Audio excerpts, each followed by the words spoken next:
Yeah, the gentle rain we can deal with, eh? Yeah. This we can deal with. And it looks so pretty. You are loved, Cole, hey? Yeah. You are really loved. Yeah. People came out for you. Just remember to acknowledge the people on streaming online. Okay, do Okay. we know who's online? No, there's about 150 people. From South Africa or where? Don't know. Okay.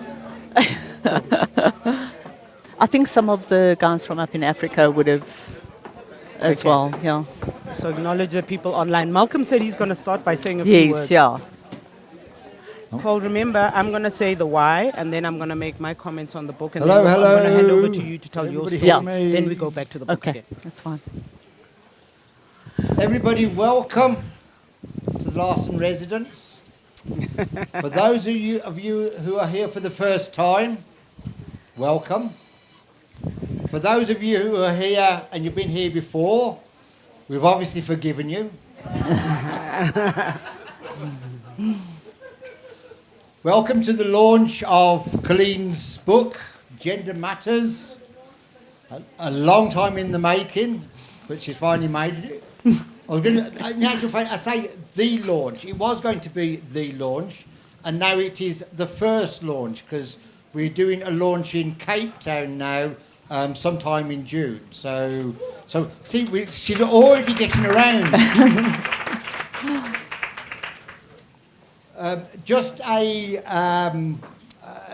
There is no itinerary for tonight. Cole and Tom B are going to be having a chat just now. And then the idea is that we're going to finish round about 9 o'clock. At least that's what I thought. Because we had the guys come in doing the decor. We had the guys... Hey. They can hear you calling the dog. I'm trying to get it into bed. The joys of doing a book launch from home. So we intend to finish at 9 o'clock, but that's what I thought, because we had the guys delivering all of the decor, and then we had the guys delivering the flowers, and then a truck went past with a load of beds. So I thought, well, maybe we're having a sleep-in. And my wife hasn't told me. So welcome to you all. The thank yous. Thank you to everybody for being here tonight. Thank you to Valentino for assisting with the book from start to finish. Thank you to Ntombi for agreeing to chat with Cole. Thank you to Unlimited for the decor. Those of you who know Business Engage and have been to the Gender Mainstreaming Awards, you're sitting on the same seats. They do the Gender Mainstreaming Awards. Thanks tonight for Stefan. You can't see him. He's behind the screen there, who's doing the sound for tonight. And you're there. Again, if anybody who has seen the work that we do from the studios, we do it from the event cast studios, and these are the same guys from the studios. So thank you to everybody who's been involved, and thank you to our neighbour for the other flowers, because our neighbour just happens to be a florist, which actually works out quite well. So thank you to everybody. Colleen is just going to have a conversation. She's not going to have a talk. She's going to have a conversation with Dr. Ntombi Ngwane, who is not only somebody that we do a lot of work with, but is a great friend of Colleen's. And she must tell you the story about her bombs together. What was it? The bombs together. So she'll tell you that story before she even starts. So, Ntombi, over to you for a conversation on gender matters. Thank you, everybody. Thank you, Malcolm. Thank you very much. I must tell you, this is the nicest Malcolm has ever been to me. Nicest. It's okay, ladies. Hobble along. Well, good evening and welcome to all the friends and family who are with us today. I say family because the one thing I've learned about Colleen is when you start doing business with her, when you start doing work with her, you become a friend, you become family.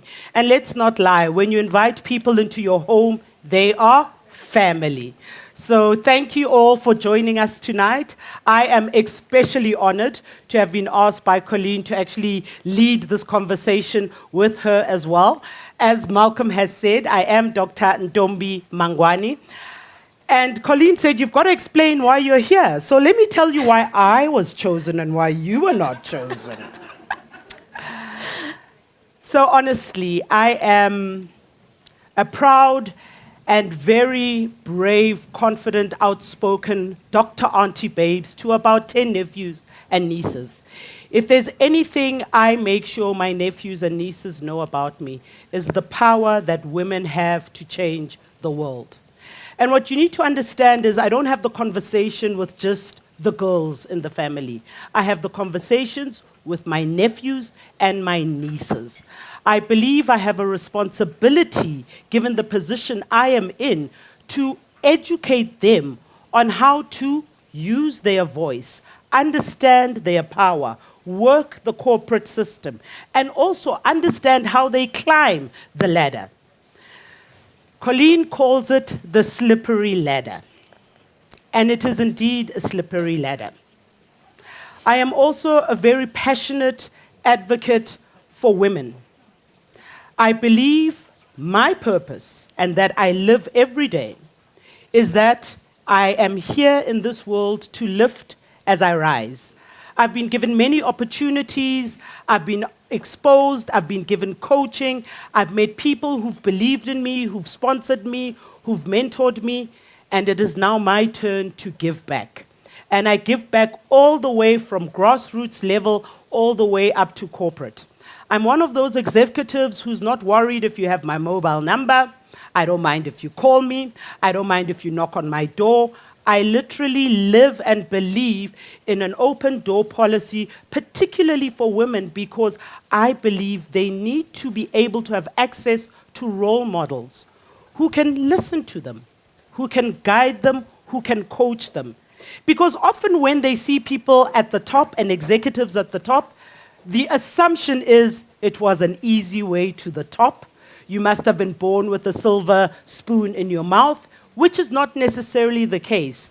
And I am a big storyteller. So all I do when I speak to people, men and women around me, my circle of influence, I tell stories. I am a storyteller, and I thank God for blessing me with this man in my throat, because when this man in my throat begins to speak, everybody just listens. So I'm here to really unpack the journey that Carl has been through. And let me tell you, I've had the opportunity and the blessing to have been sent this book. Now, Colleen sent me this book to read via WhatsApp a couple of months back. Guys, I'm not an online reader on my phone. It doesn't work for me, right?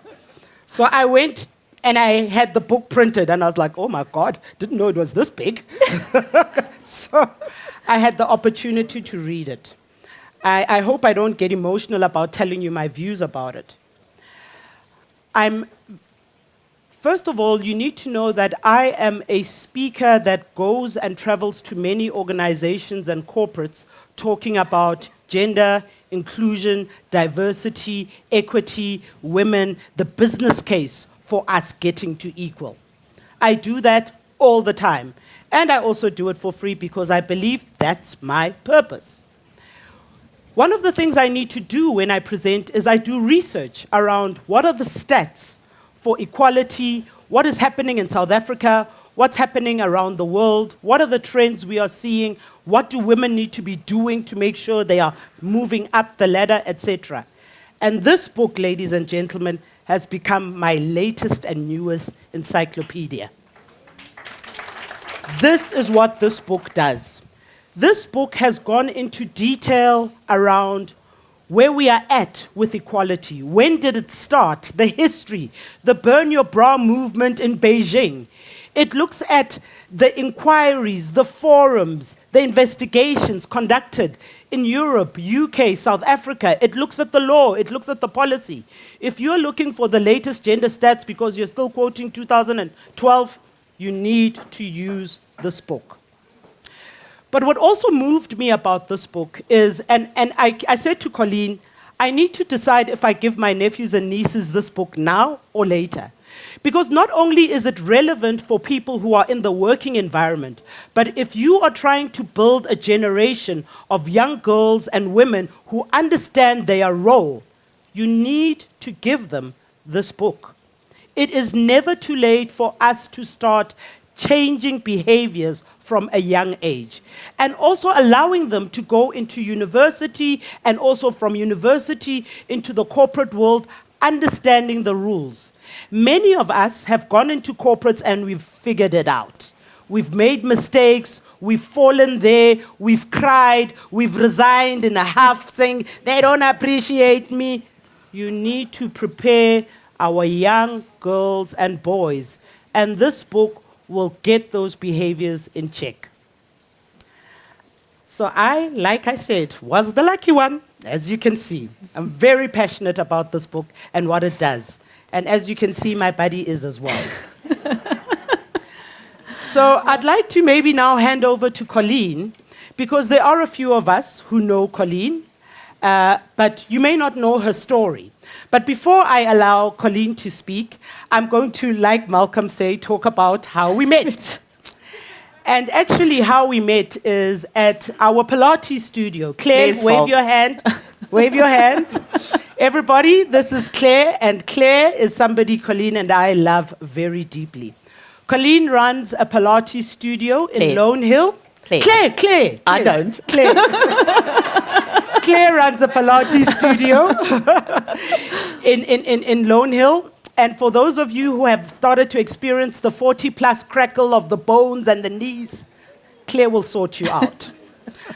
So I was at Pilates one Saturday morning, and Colleen was there, and as usual, we're exercising, we're doing particular exercises, but at this particular point in time, it was that exercise where you are lifting the ass, lifting the bum, and really tightening it. And Colleen is telling a story, as I do this exercise, about how she's trying to get a hold of this woman at Accenture. She leads the women's forum, and she's being sent from pillar to post. And as I lift and squeeze, I'm thinking she's looking for me. And she doesn't even know it. She doesn't even know it. She's saying terrible things, and I am the woman she's looking for. So, needless to say, I told her the truth after that session that I am the woman you are looking for. Yes, I will set up a date and we will meet. And as they say, the rest is history. Carl, over to you. Thanks so much, Ntombi. And really, I want to appreciate everyone for being here tonight.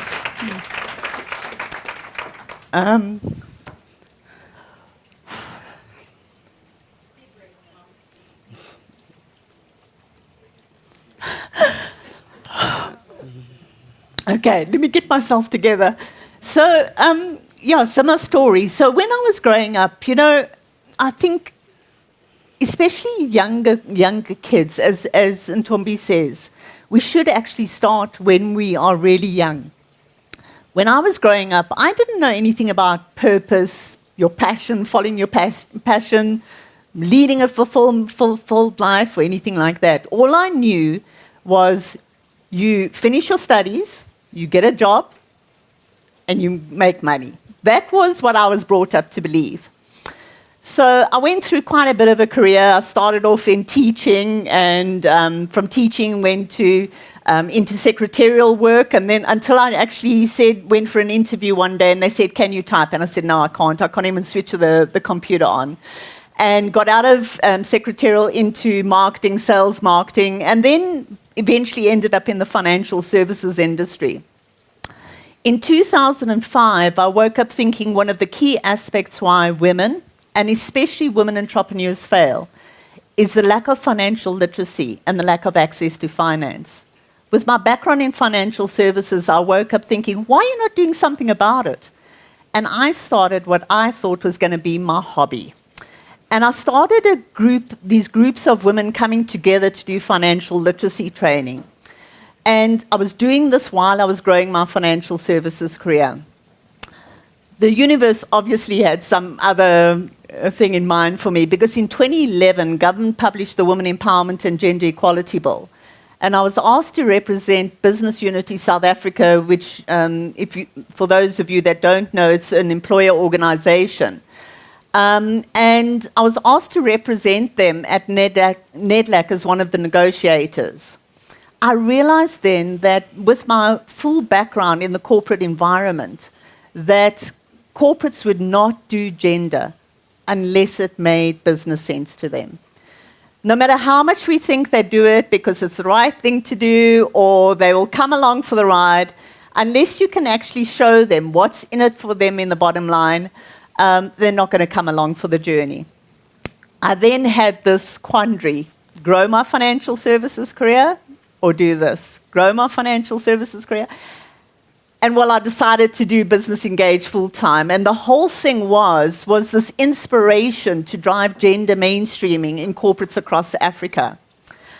I was of that opinion. You know, when you work in a corporate environment and you have all those wonderful budgets that you have to do things and the marketing and everything, and I thought I was going to revolutionize this world. I was going to have all the corporates flocking to me, and we were going to have great success. By this stage, bear in mind, I'd given up my financial services career, and it became so busy, Malcolm gave his career up, and we were doing this together. So as a family with 2 kids, both at school, a bond to pay, 0 income, it was really perhaps 2 of the most difficult times of my whole entire life. I got a call during this time to go to ARG, which was my background in the financial services industry, and they said, "Come, Col, we've got a position up in Africa for you." And I walked in, I thought, oh, nice car. Oh, you know, that corner office, you know, that salary, you know what I could do with it. And after 10 minutes in Tombi, I turned around and said, I cannot go back. I got up from the interview. Bear in mind now, everybody was thinking, I've lost it. You know, the 2 years, she's really got a screw loose. I walked in the door at home, and the first thing my brother said to me as I walked in the door, he said, "So, did you take the job?" And I said, no. He said, "Col, are you nuts? Do you know what the share price is of ARG? Do you know?" I said, "I know all of that, but I know that I'm in the right place." And so often, you know, when by that stage, I'd really found my purpose and what I was cut out to be. And yes, there was no financial income. Well, I mean, we're still in the same house. Our kids have gone through school. And so when you find your purpose, you know, things show up for you in the most amazing ways. And so it was that courage to actually press on. And 2 years later, we got our first corporate, and yeah, we've grown it since then. So I lived my life by 2 simple philosophies. And as I said, they're very simple, and some people might think I'm totally naive. But through my life, I've learned 2 simple lessons that have got us through some very deep water. And number 1 is I don't believe we were put on this earth to fail. And if we are going through a challenge, we've got the answers. We just have to look for them. My second simple philosophy is that you will always have the answers, and you will never be put to a test that you cannot overcome. So that's the start of my journey. Col, I want to personally thank you for putting together this book. When I see how much effort has gone into the stats, the information, also the experience you have having worked with different organizations and different leaders, and the advice you're giving practical advice, and I guess that's why it's called a practical guide and a response to what people need to do to be able to achieve. And you can see once you read the book that a lot of effort has gone into it and years of research and experience. Like I said, I think you should register it for a PhD and might as well get the red card. This is how much I believe in the data that's gone in there. So, I mean, Carl, you've obviously spent, in the book, you do talk about how we need to challenge the narrative and challenge the conversation. Because everybody understands the business case around it makes business sense for you to be introducing and understanding gender mainstreaming. And thanks for giving that crystal clear definition of what we mean by gender mainstreaming in the book. Why do you think, despite the stories, the facts, the research, the proof points, the case studies, why is it that we are not making the strides that we would be hoping to make? And what do you believe? How do we change the narrative? And what do you mean when we say we need to change the narrative to be able to move forward? Yeah, so very importantly, Ntombi, if you look at the audience over here, I don't only have women over here tonight. I think we have made it a women's issue, not a business issue. And that goes down to very much women, because we've got into our groups of women and we've spoken about what is wrong, what hasn't happened, how it hasn't happened, why.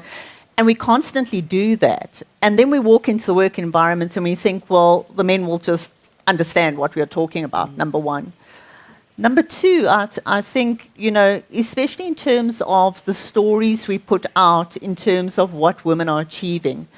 You know, once again, 2 days ago, I got an email from one of our colleagues, and she was talking about the CEO of YouTube stepping down and how terrible it was because there's so many women stepping down. And I looked at it and I said, you know, she's been at that helm for 12 years. What is wrong with a woman after giving 12 years of her life turning around and saying, you know what, I want to go and spend more time with my family? The true thing is that we don't address the right issues. So the real issue is that we haven't told the stories about the number of women that are out there to take those positions. And so what happens is we expect somebody else to know the woman that is ready to step into the role, but we haven't told their stories.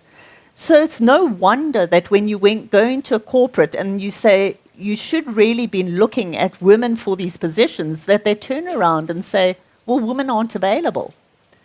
So very much, number one, is the involvement of men, not as just a nice to have, but as allies. Because essentially, I think what we've got to do is we've got to get to this thing of talking about people. It's not about men and women. Because I strongly believe that men and women have got masculine and feminine qualities. And so if we constantly talk about men, women, LGBTQ, this, that, the next, whatever the other letters are on the end now, we are creating divides. And that is where things are going wrong, is we're not collaborating, we're not telling stories, we're not bringing the right people together, and we're telling the wrong narrative. So what frustration or what were you seeing that led you to writing the books, aside from what you've just told us? Why did you write this book? Because I am tired of, well, first of all, my passion is about making Africa the gender hub from which we export stories. So that is the journey. So many people have said to me, but what about this international thing? I'm not going international, I'm going Africa.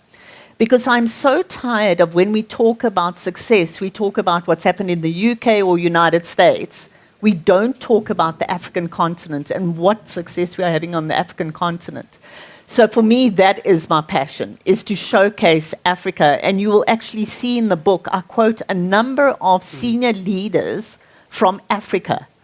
Not the rest of the world, from Africa. When you're looking at senior leaders, you know, we can talk about the Warren Buffetts, we can talk about Helena Morrissey from the UK, we can talk about all of these people from international, but on the African continent, we've got the most amazing people. So that's what I wanted to showcase. Number two, I wanted to put the stats in a position that they are not negative. Because we always take stats and we read into it what we think, not what we know. And so I wanted to showcase the stats and showcase, even if we look at women and where women are going wrong. There was a study that was done on women and how they're showing up in the workplace, and that actually about 70% of women are languishing. But then they talk about 68% of men languishing. But we never talk about that. We always talk about the negative stats of women. So I wanted to position the stats in their true sense. And number 3, I wanted to challenge the fact that we don't have women that are ready for those positions.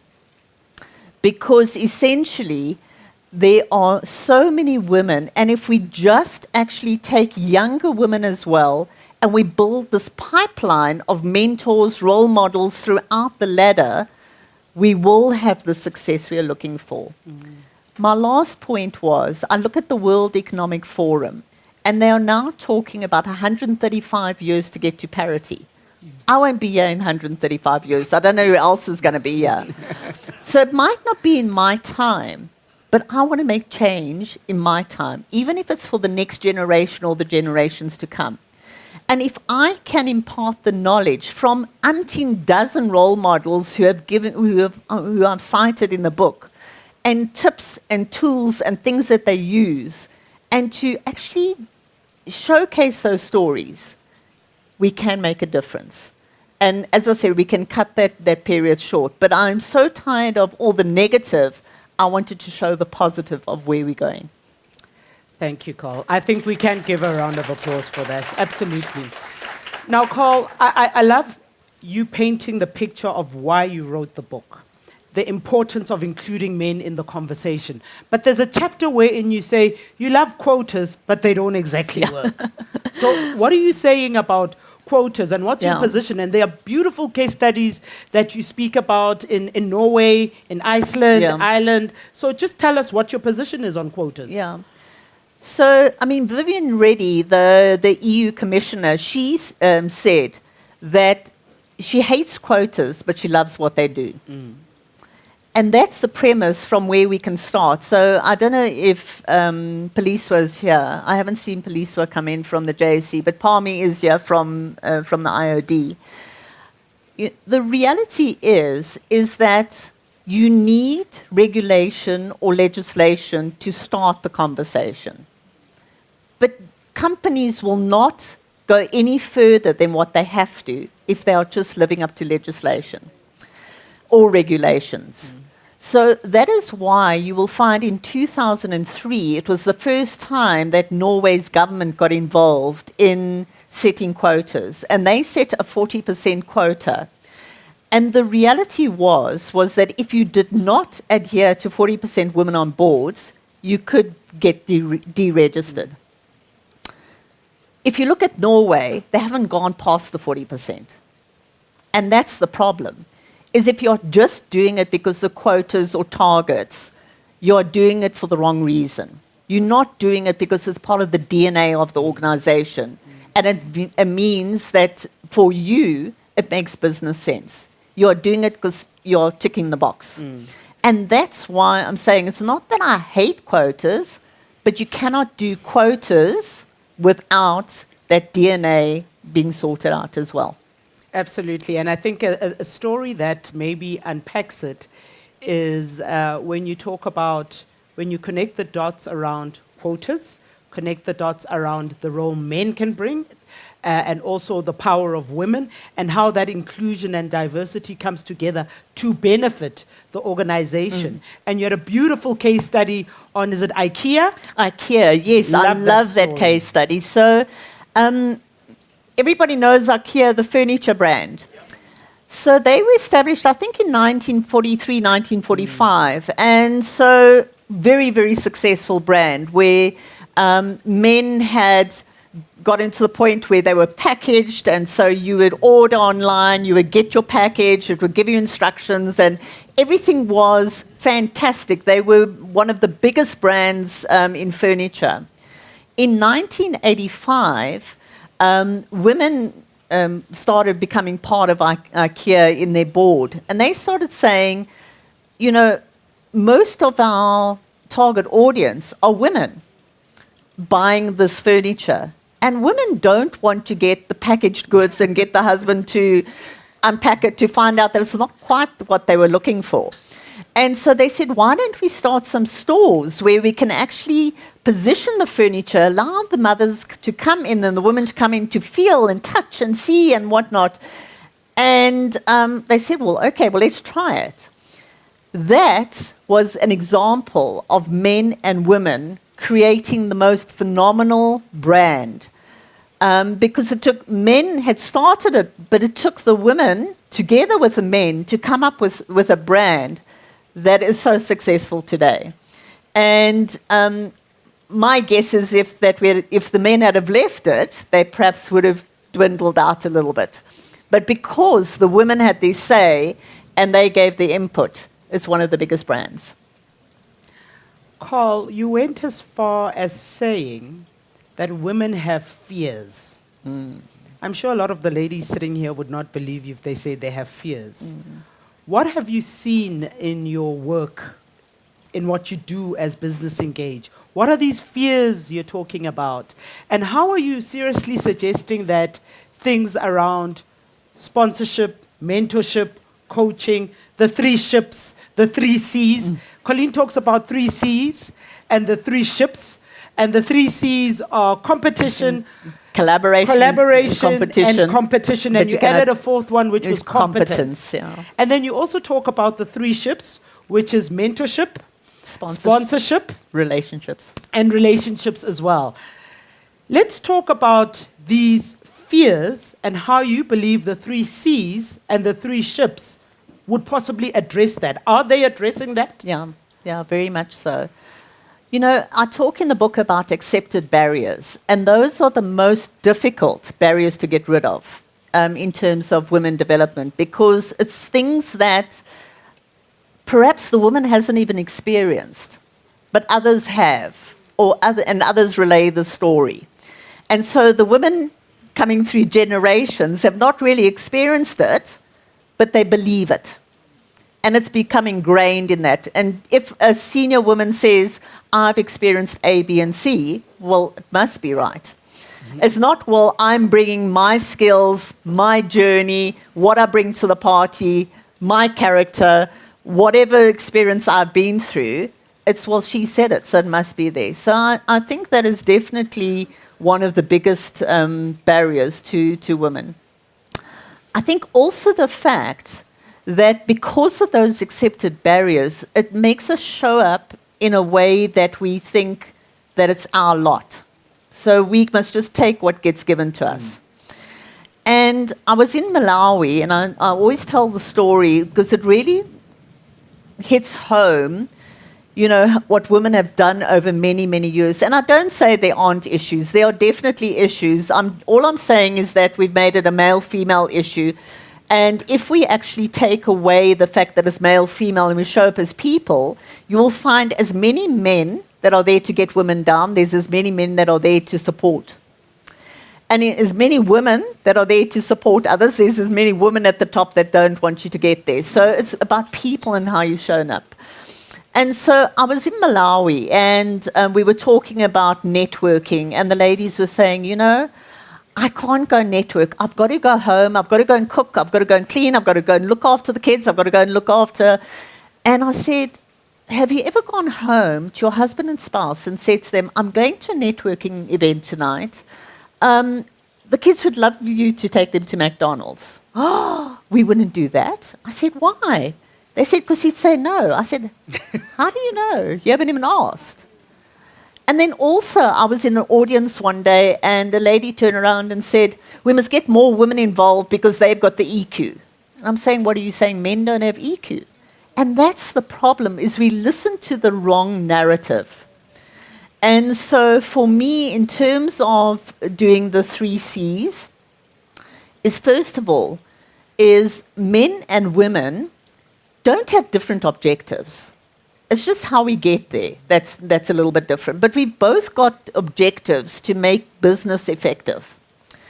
The men have always done it the way they've done it because they started off in the industrial revolution, and it was all industrial, and how they had to package things and how they had to do things.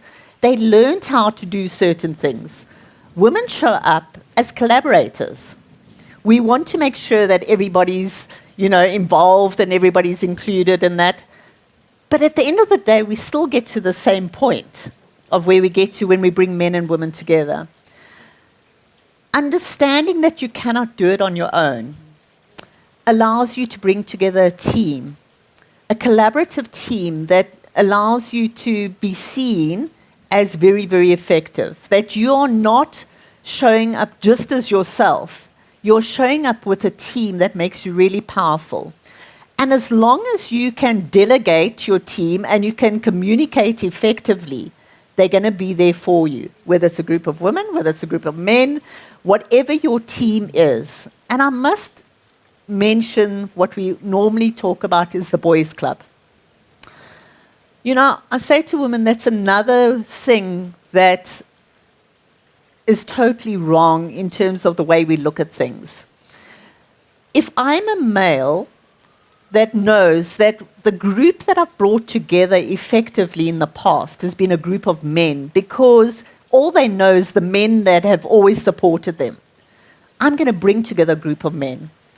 If I'm a woman that knows if I bring together a group of men and women, it's going to work, well, that's how I'm going to lead. So it really is about those boys' club. It's not so bad after all. It's the fact that women feel that they are totally excluded. And so I believe that from a collaboration perspective, as long as we don't male bash, we will find that there will be opportunity where men will invite us into those circles. But they're not going to do it if they are constantly spoken down and, oh, well, that's what you normally do. Well, if that's what you think I'm going to do, well, I'm going to do it anyway. And so from a competitive perspective, if you're looking to grow your career, and that's where we've got the collaboration, we've got the competition. If you are wanting to get to the top, and you've got a strong team around you that is supporting you, guiding you, getting you to the top, that competition is not going to be able to succeed because they know that you are effective and you have got what it takes in order to get there. You've got your support structure. You're not trying to do it on your own. So many people say it's lonely at the top. It's not lonely as long as you've got your support structure together. So in terms of competence, we always talk about, first of all, confidence. I always say you can be confidently incompetent.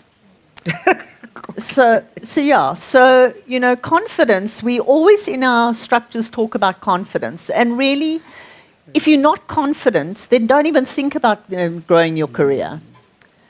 Find a mentor, find a sponsor that's going to help you through that and who's going to guide you and give you those tips. And as you said, there's lots of tips in my book, but we always talk about the women that aren't there to help others up.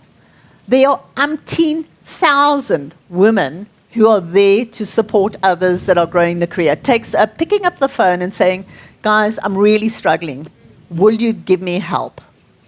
Even in terms of our leaders walk events and boardwalk events that we run, women find it very difficult to walk into an environment like this and, they walk in and say, somebody please talk, smile at me, I don't know who to talk to, unless most of the people know each other over here.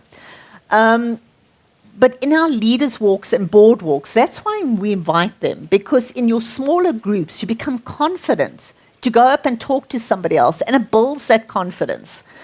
So confidence is great as long as you are showing up. And this thing of faking it till you make it, I don't believe in it. Okay. It's an absolute fallacy, all right, because then you're not being authentic. Correct.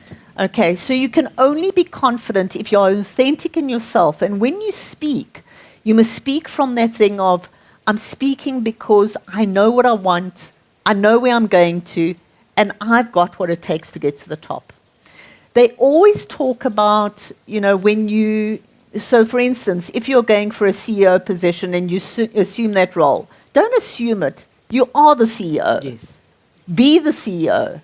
Don't assume that you're going to get there and so whatever. Be that CEO. Show up. And that's why I say competence. You cannot do all of those three. If you do all of those three and build your networks and bring your sponsors and your mentors and all this confidence and your support structure together, you will have the competence you need to get to the top. And that is very important. You cannot leave that competence out.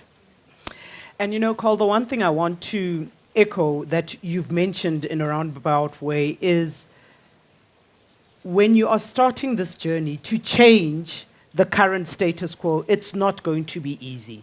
It is going to be difficult, and people will challenge you, and the men aren't going to automatically say, well, welcome. Well, it would be nice if they would, yeah. but that's not always the response. No. But what I have personally found in my journey is, one, the power of coaching. Mm-hmm. I have worked with an executive coach for 11 years, and it has really delivered the results for me. I absolutely believe in coaching.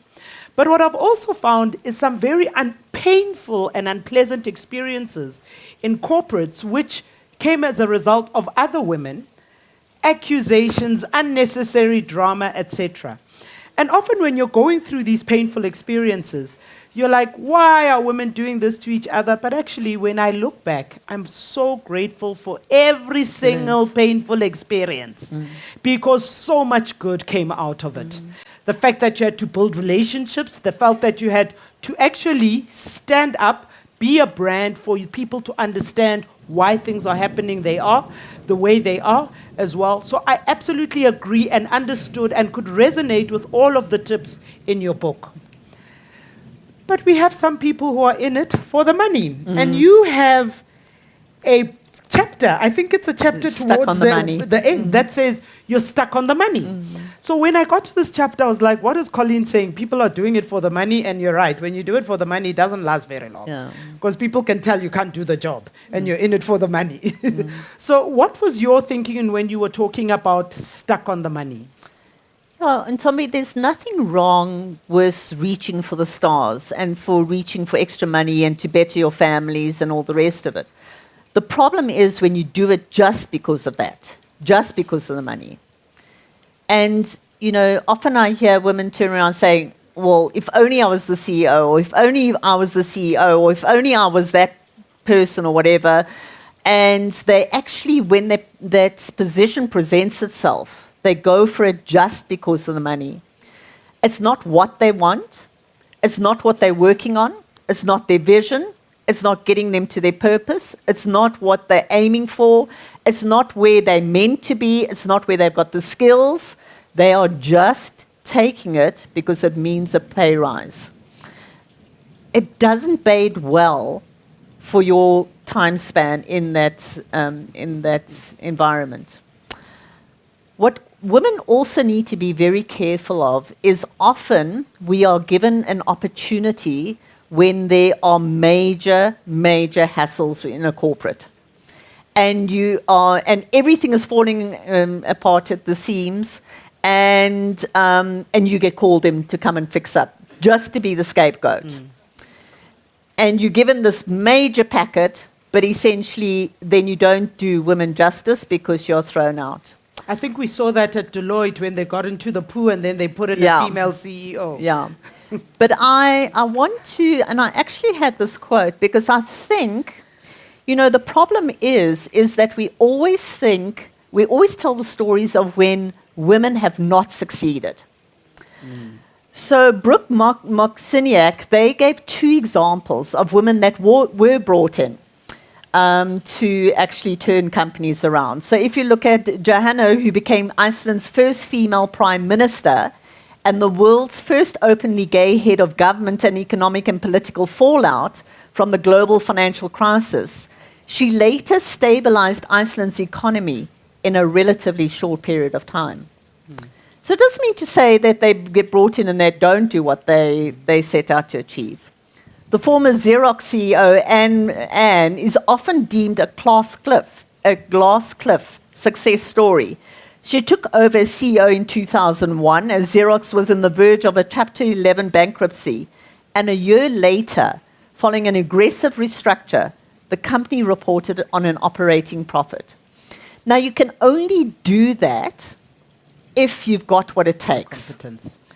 And that is the problem. If you're doing it just because of the money, you don't necessarily have what it takes. And you cannot stand your ground. You cannot bring the right team around you. You cannot bring the support structure.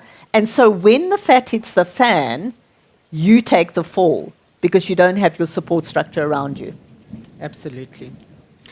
Now, Carl, the 30% club. Yeah. You and I were at a session where one of the ladies shouted from the top of her voice, "We need to stop calling it the 30% club." Yeah. Now, in the book, you unpack how the 30% club came about Yeah. and why it's 30% Yeah. rather than 50%. Tell us Yeah. the story.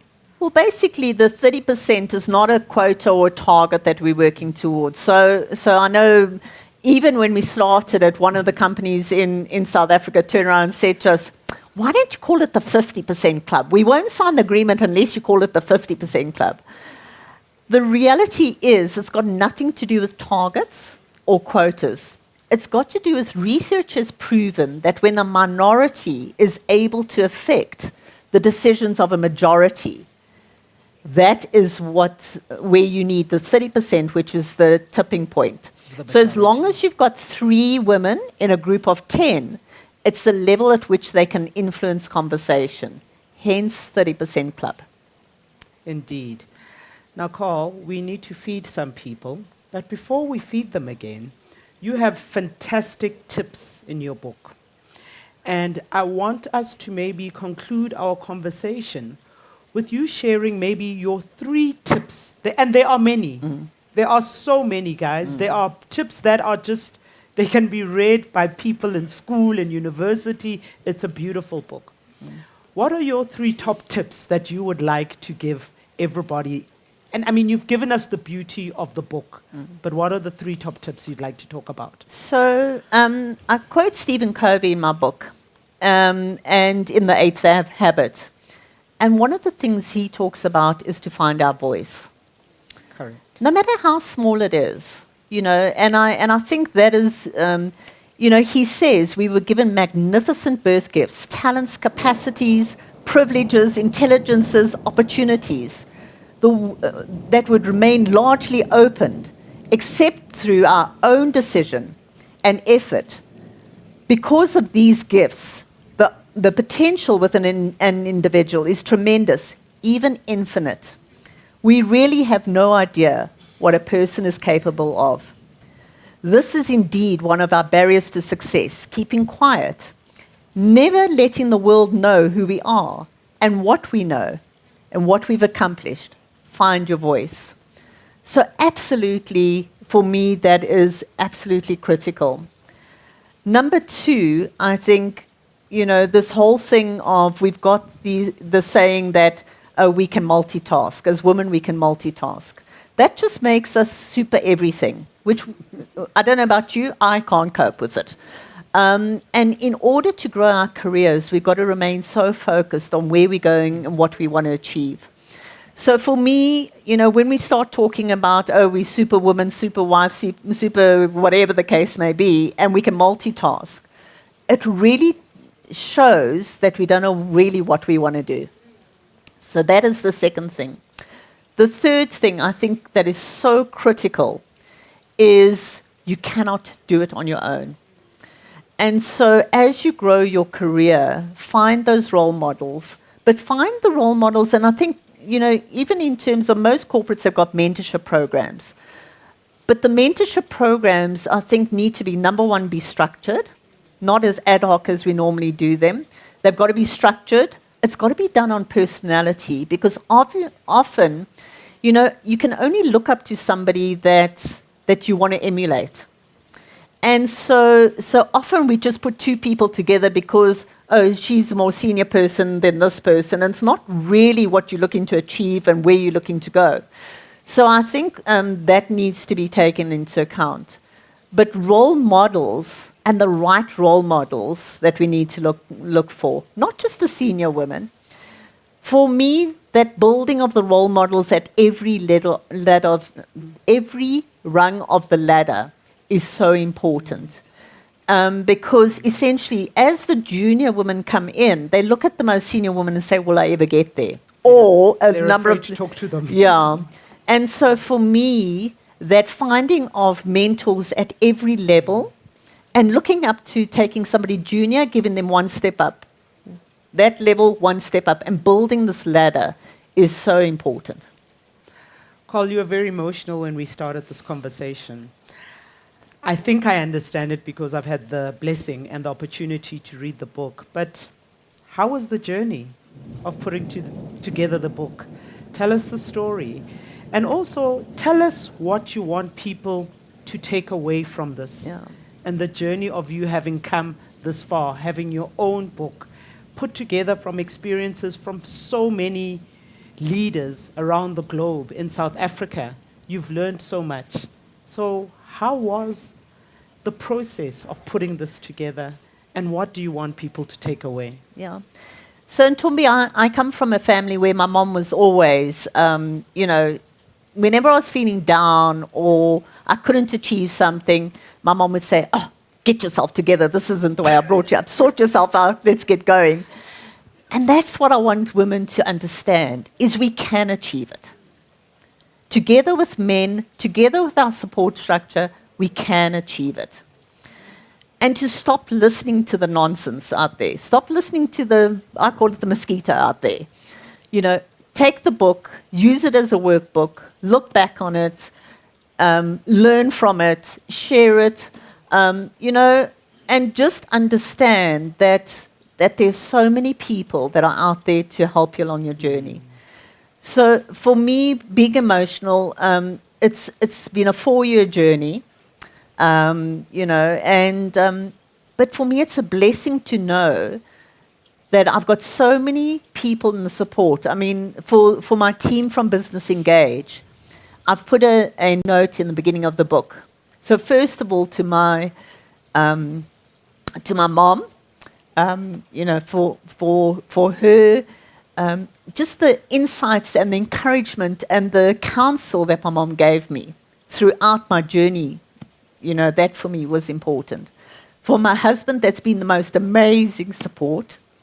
My kids and my team at Business Engage. It's a journey of all of us. It's not only my journey. I think everybody that's been part of Business Engage and what we've done knows we've achieved some amazing things. And I couldn't do it on my own. Yes, I mean, so many people say I'm the vision behind it. But, vision without people to come along with you and to journey with you makes it very lonely. And so for me, this book is the result of many people that have walked the way, that have supported, that have been there, that have encouraged, and been part of the journey. I think we need to stand up and give Colleen a round of applause. Thank you, Ntombi.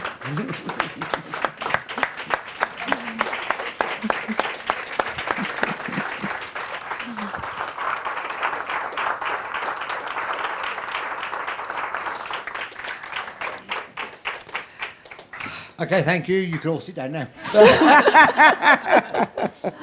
the men are back in control. And Tomby, my wife, thank you. To everybody, if you want to buy Cole's book, you're all going to get a copy anyway, or couples are all going to get a copy tonight anyway. If you want to get extra books, you can get from Jade Lee, who will have them available. And thank you. Just protocol, I didn't say earlier on that if you're looking for the toilets, down the passageway on the right-hand side, on the first one and the second one. So please have some more to drink, have some more to eat. We're here until 9 o'clock. And thank you very much. Thank you. Thank you, Ntombi. You're welcome, Malcolm. Love you so much. Group hug. Group hug. Hang on. Okay. Let the man through. He wants to go to the bar. The man who wants to go to the bar. You got it. Thank you. Is that long enough for you? Yes, absolutely. Awesome. I'm glad you're